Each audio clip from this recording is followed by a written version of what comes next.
যারা যারা 100, 200, 500 মদর বোতলে মাংস হয় বুট দেরায় মনে রাখিও বেশ খাইলে ক্যান্ডিডেটগুলোর কাছ থেকে 500,000 টাকা খাইবাই। এরপরে সুদে মূল্য এগুলো আদায় করা লাগবো কোন সময় জানো নি? যে সময় গড় আইয়া হামাইব, রেশন কার্ড ঠিক করাইতাই, অরুণোদয় ঠিক করাইতাই, সময় কথায় কথায় 500,000 টাকা দেওয়া লাগবো মেম্বার সকলরে। এর লাগি ভোট টাইম দিতে সাবধানে দিও। এমন ক্যান্ডিডেটে দিও না লুচ্চা লাফাঙ্গা সুর বদমাস।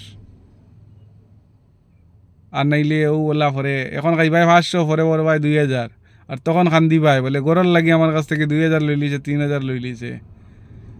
তে বুটার অকল সব তো জ্ঞানী, বুটার অকলে সব জানোইন।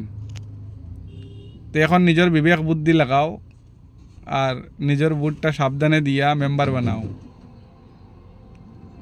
আর নাইলেও পরে 500, 1,000, 2,000 কথায় কথায় বার করি গোনা লাগবো। তে বুটটা সবেও দিও। আর ওটাই আমার অনুরোধ, ক্যান্ডিডেট বালা ক্যান্ডিডেট জিতাইও। মদে মাংসে খাইয়া আর পার্টি করিয়া ক্যান্ডিডেট জিতাইও না, আর নাইলে পস্তাইবাই।